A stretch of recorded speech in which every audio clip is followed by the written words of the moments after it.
So a very good morning to you, and today we'll be talking about degenerate systems, and we'll be developing a theory based on degenerate time-independent perturbation theory. So this is our target today. I would like to introduce you with degenerate time-independent perturbation first. And then, after this, we'll go with the formal calculations by virtue of which we can obtain the correction. We can obtain the correction to the system in which we are inducing, we are basically subjecting that system to a small perturbation. So,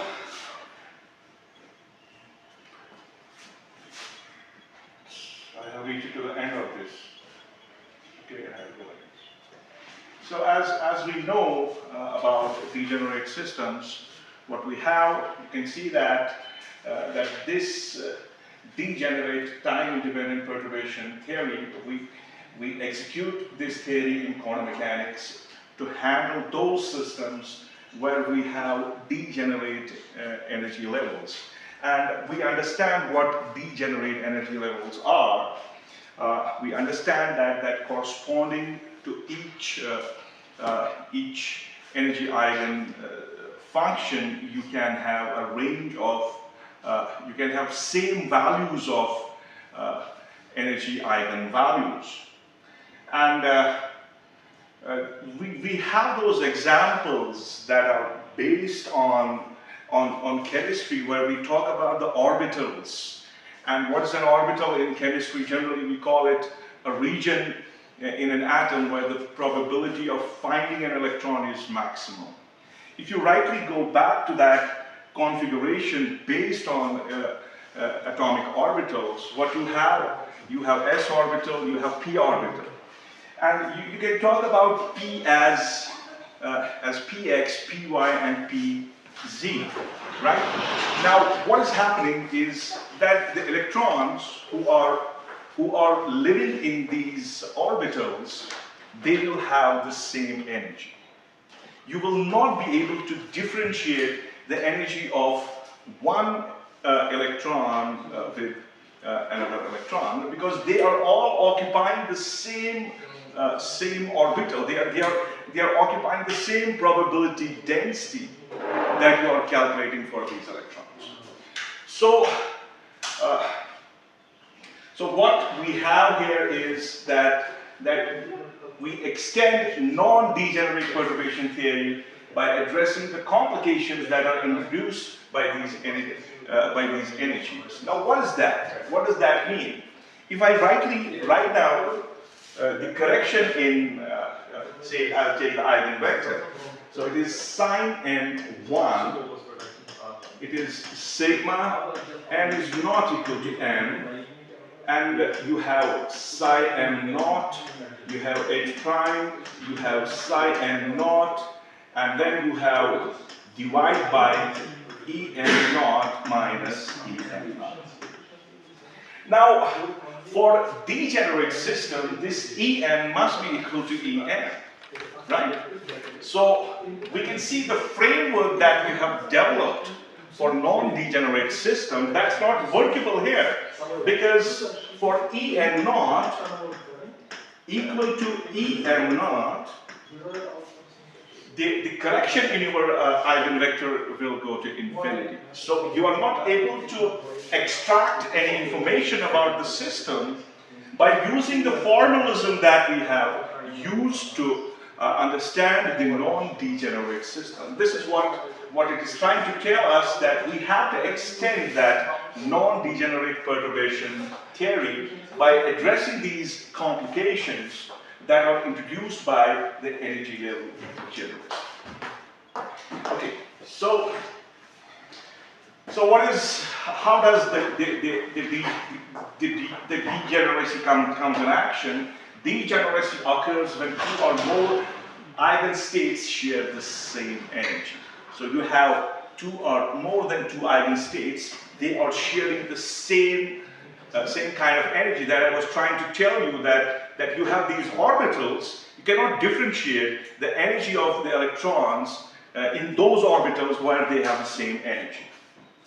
So, so if we look back to this standard perturbation that we have used, it breaks down, and you understand why it breaks down, because at En naught equal to En naught, you will divide this whole term by 0. So you need a new basis in your Hilbert space. You need a new basis of eigenstates. So we choose a new basis, then we diagonalize that, and the perturbation Hamiltonian within the degenerate subscript. So this is what we do. We generate a new basis, and then we try to diagonalize. We are aware about the matrix formalism, where we can diagonalize our system, our basis system, and we can obtain those energy eigenstates. So what will be the mathematical formalism that we'll be using? We will identify a degenerate subspace. We will construct the perturbation matrix. That will be the final job.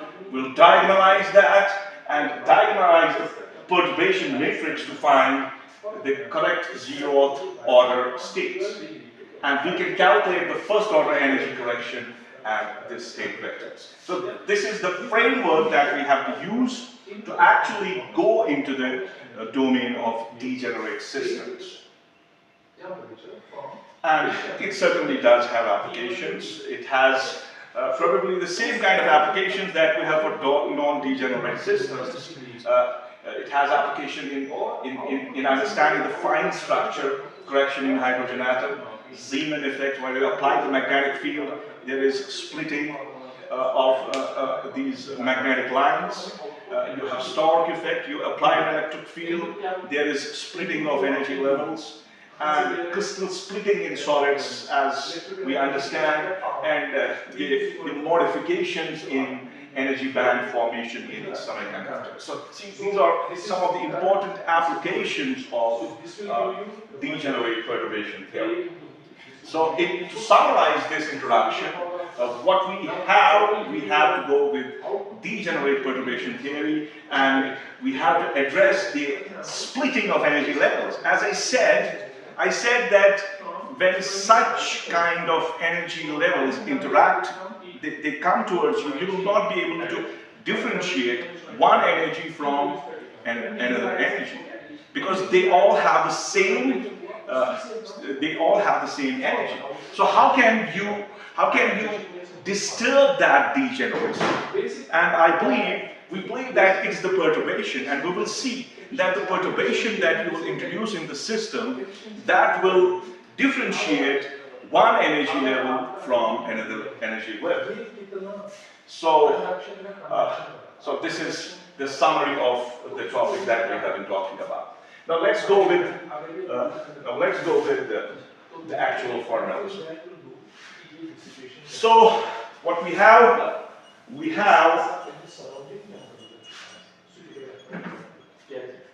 let us start with a state vector psi n. Okay?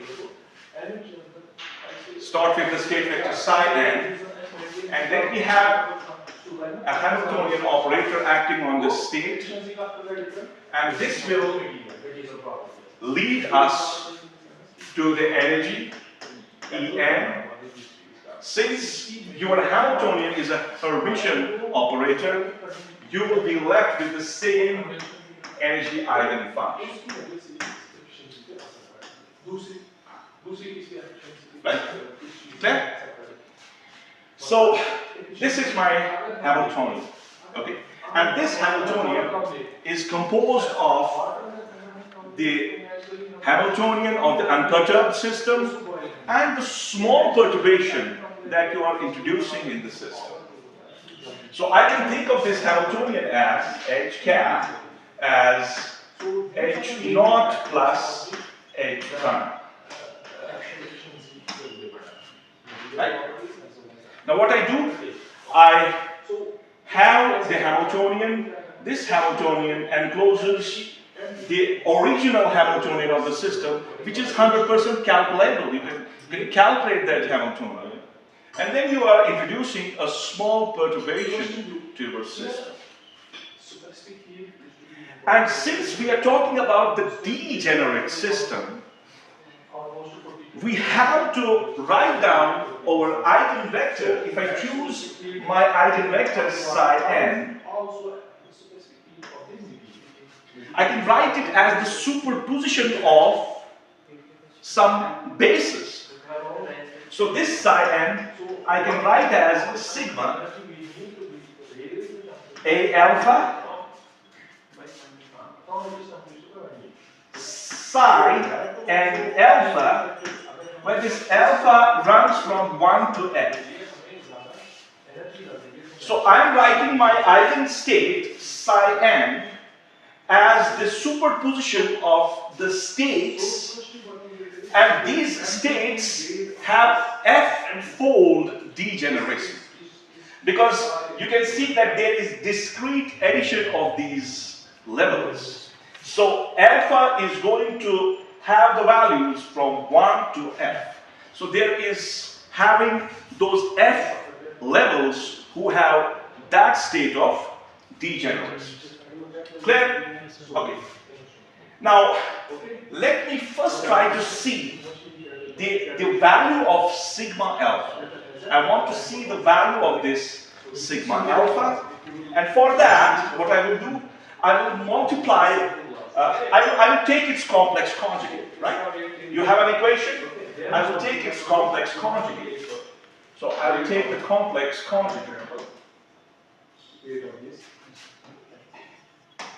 So, for the ket, you have the ket of psi n. It will convert into the bra of psi n. Right? So, this will be your psi n equals sigma. Alpha runs from 1 to f. Then a alpha star. And the ket of sine n alpha will change into the bra of sine n alpha. So alpha is sigma. Yes? So is it a and sigma or sigma? This is a alpha. Because alpha will take the values from 1 to f. So for every psi n alpha, you will have a corresponding a, you will have a corresponding coefficient. Yeah. So क्योंकि आपने बोला था इससे पहले जो लिखना step उसमें बोला था ये sigma f sigma times alpha sigma alpha है तो आप ये वही बोल रहा हूँ ये यहाँ पे सिग्मा है या a This is the summation. Here it is a alpha. It's the coefficient that you are introducing with the state psi and alpha. Since you have degeneracy in the system, so alpha is going to run from 1 to n.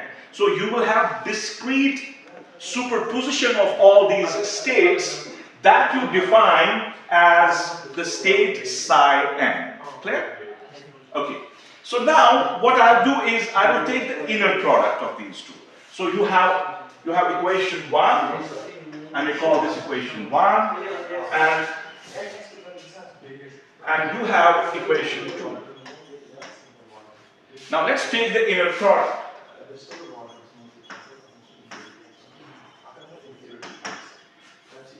Now let's take the inner product. So if I take the inner product, what will I get? I'll get psi n is sigma, alpha runs from 1 to f, and then you have a alpha star, then you have a alpha, and then you will have psi n alpha, you will have psi n alpha. Right? Yes, sir. Now, since we start our theory by assuming that our wave function is normalized, so your psi n is equal to 1. And the same thing happens to psi and alpha, psi and alpha equals to 1. So what this will lead us? This will lead us sigma alpha equals 1 to f a alpha whole square. Because we understand when you take the multiplication of the two functions, one being the complex conjugate of the previous one, it leads to a number. So that's why I'm writing down alpha, a alpha star, a alpha as the mod of a alpha square. So this is going to be equal to 1. So we can immediately think of this sigma a alpha running from 1 to f, a alpha, if I take a alpha, this is going to be equal to 1. Right? Fine? So here, what we have tried, we have seen that alpha, the coefficient that we have introduced in the superposition of these states, its value cannot be equal to 0. Its value is equal to 1 for our system. So if somehow we manage to have an equation which incorporates sigma a alpha, we can immediately say that it's not equal to 0. So we can immediately think of the other thing that's multiplied to this a alpha is equal to 0. Right? So this thing is clear.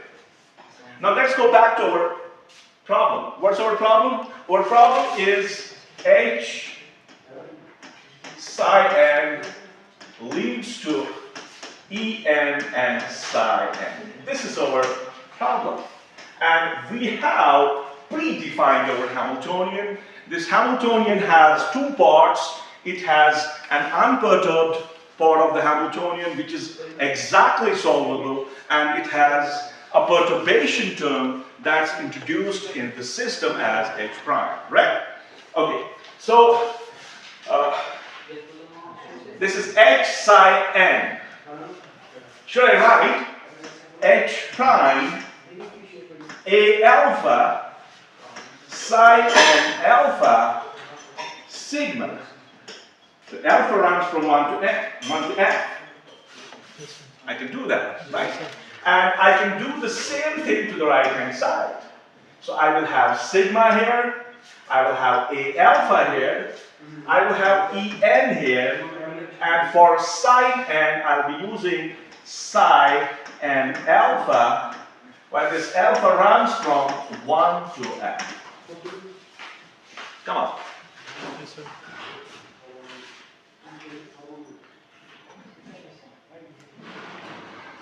Any doubt about it? No, sir.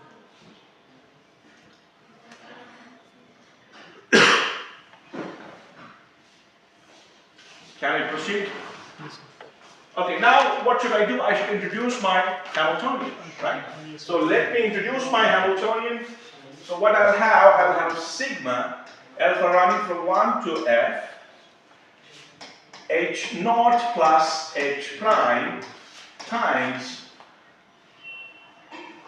a alpha sine n alpha is equal to sigma alpha running from 1 to f. Then you will have a alpha, you will have en, and you will have psi, the ket of psi and alpha.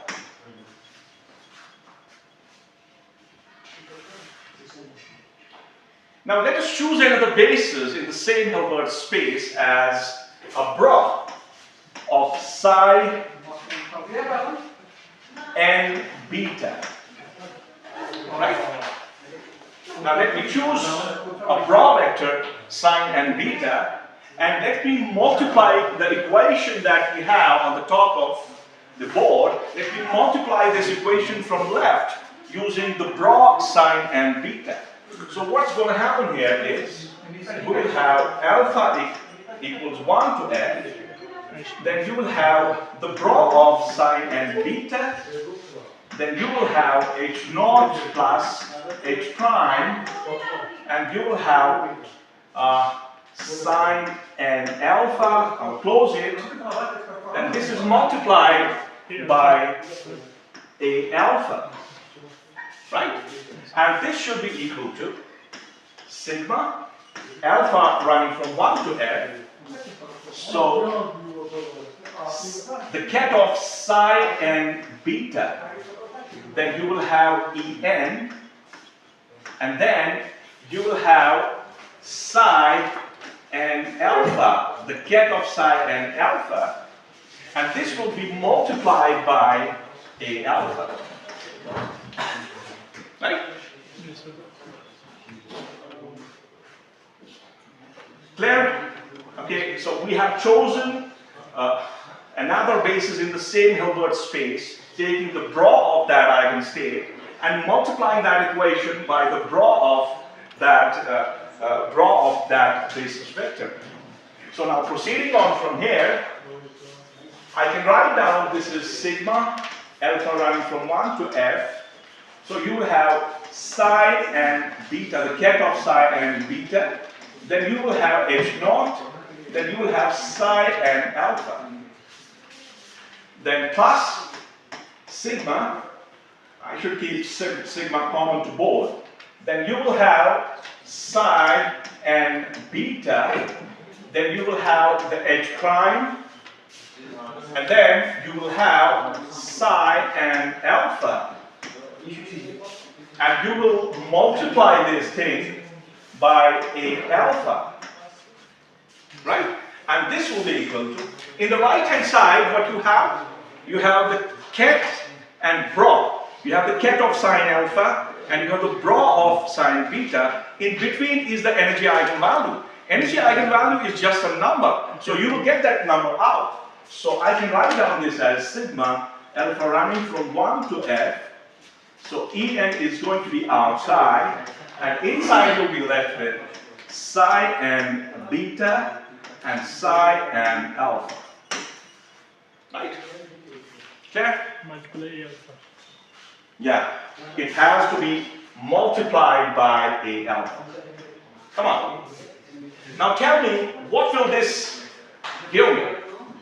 You have the unperturbed Hamiltonian, and it is living in the framework of these two basis vectors. What is this going to give me? It will give you the energy of the unperturbed system, and I know exactly how to calculate that energy, right? So I can write down for this stuff is going to be alpha equals to 1 to f. So you will have En naught outside. Is this clear? Yes, sir. Okay, so inside you'll be left with psi and beta, then you will have the ket of sine and alpha. Clear? Yes, sir. Then plus this thing. What's this?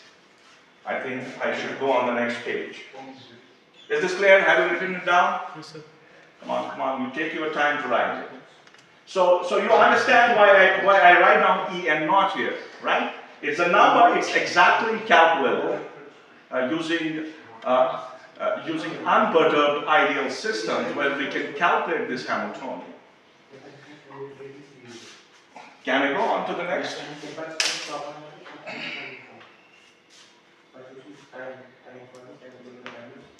So let me write it again now. So what I have sigma alpha running from 1 to f, and I have En naught outside times, what's that? Psi and beta, psi and alpha, then plus the same thing, psi and beta, h prime, psi and alpha.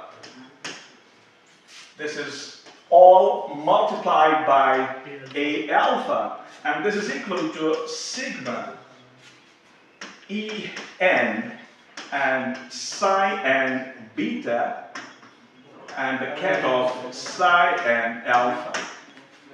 Right? Yes, sir. Now, as you understand, what I can do now is I can introduce the Kronecker delta, right? So I can introduce Kronecker delta for this, and I can introduce Kronecker delta for this. And I can I can go with a more formal symbol for this perturbed Hamiltonian. So what will I do is I will write down sigma alpha running from 1 to f, then I'll have En naught delta alpha beta, right? This is our Kronecker delta. And plus, this is the matrix element of H prime, okay? I will call this as H prime, N, I will use N, I will also use alpha beta, right? So that I can compact my equation, so that I can write down it in the proper way. And here, this will be equal to sigma alpha running from 1 to f. So here I have En, and for this bra and cat, I'll be writing down the Kronecker delta alpha beta. Clear? Is this clear? Any queries? Any confusion? Okay. Now, I would like to transfer this term on the other side. In fact, I will transfer everything on the other side. So what will I write? I will be writing sigma alpha running from 1 to f. You have En delta alpha beta. Then that will become minus En naught. Sure? Delta alpha beta. Okay? Then we will have minus H prime N alpha beta, and we can close this whole thing, times A alpha is equal to 0. Clear? Come on. Is it fine? So I can write down in the step as alpha is from 1 to f. Inside I'll have En minus En naught. And it will be multiplied by Kronecker delta alpha beta, minus Hn alpha beta prime, whole multiplied by A alpha is equal to 0. If you go back to your first equation that we developed, if you remember that inner product that we have taken between psi n, the cap of psi n and its bra, we obtained an equation from there. What was that? That was sigma A alpha is equal to 1. This is what we obtained. Now you have this whole bracketed thing. It is multiplied by A alpha. And we understand that sigma of A alpha is equal to 1. It cannot be equal to 0. So what can be equal to 0? It is the bracketed term. And this bracketed term, the determinant of this bracketed term should be equal to 0. Get my point? Clear? Okay. So I can write down this sigma alpha running from 1 to f En minus En naught. This is delta alpha beta. Then minus Hn alpha beta prime is equal to 0. I can do it, right? I can do it. Now, what is this En? This En is the total energy.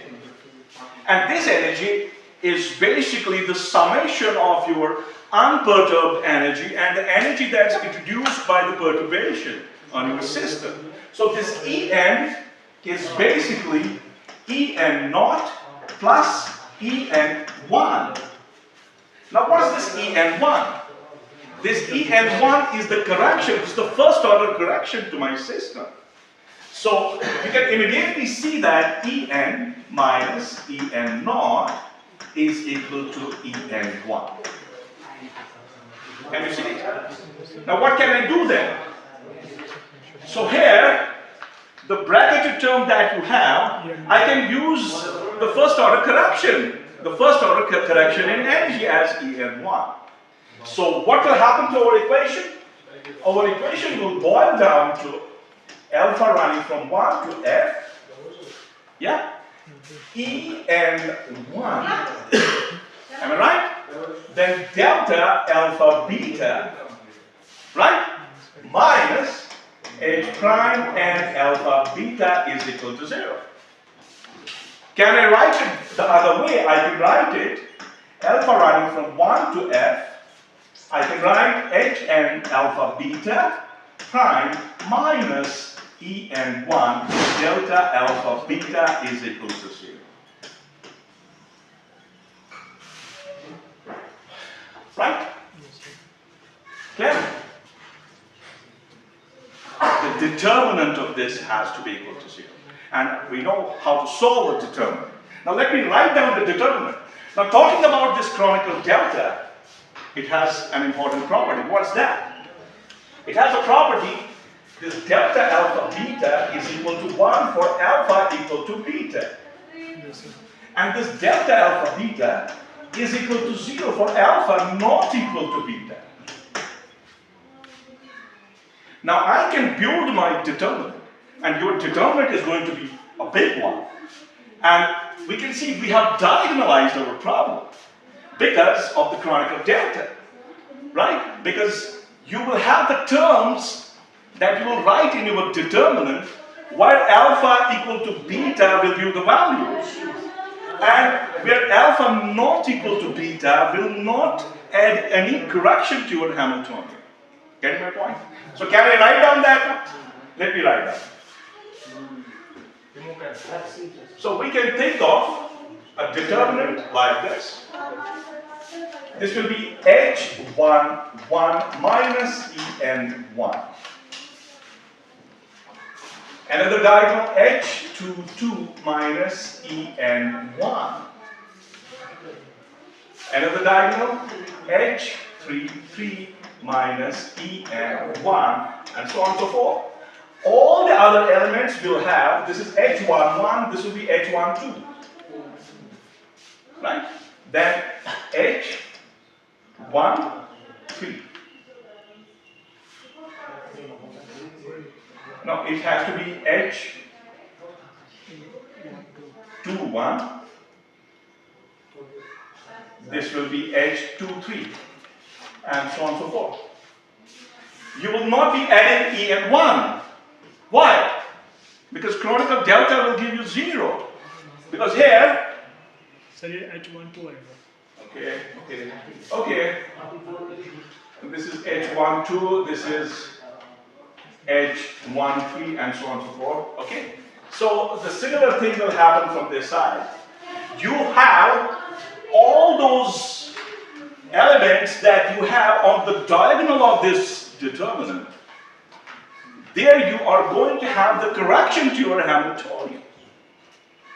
Right? And all other off-diagonal things that we have, there will be no correction to the Hamiltonian. So there will be no correction that will be involved in elucidating the values of these eigenvectors. Semester 7. 8th semester. This is 8th semester. Okay, so now this determinant is equal to 0. You know how to solve the determinant. You will have n number of equations, and using these equations, you can calculate these corrections. Now the question is, you started with a degenerate system. You started with a degenerate system. What do you mean by degenerate system? Same energies. You will have same energy. You will not be differentiated. You will not be differentiate one state from another state. Right? But when you introduce the perturbation to your system, and your system is degenerate, you introduce the perturbation, and what is happening by introducing this perturbation? It removes the degeneracy. That's why you have the discrete values. You have a range of discrete values. For every En1, your corresponding perturbation term is different. This is H11, this is H22, this is H33. So what's the conclusion of this presentation? What's the conclusion of this lecture? You start with a degenerate system. You introduce a small perturbation to this system. When you introduce the small perturbation to this system, the degeneracy is lifted off. Now you can differentiate one energy from another energy. This is what makes degenerate perturbation theory important, because it leads us to understand that when you cause an external disturbance to a system which is degenerate, your degenerate system is going to split down. And this is what is happening when we talk about Stark effect. You are introducing an electric field from outside on the system, and that electric field is acting as the perturbation. What it does, it splits down your degenerate energies of the system, and you see some additional lines. You see some additional lines. Any question? Should I stop? Okay, thank you.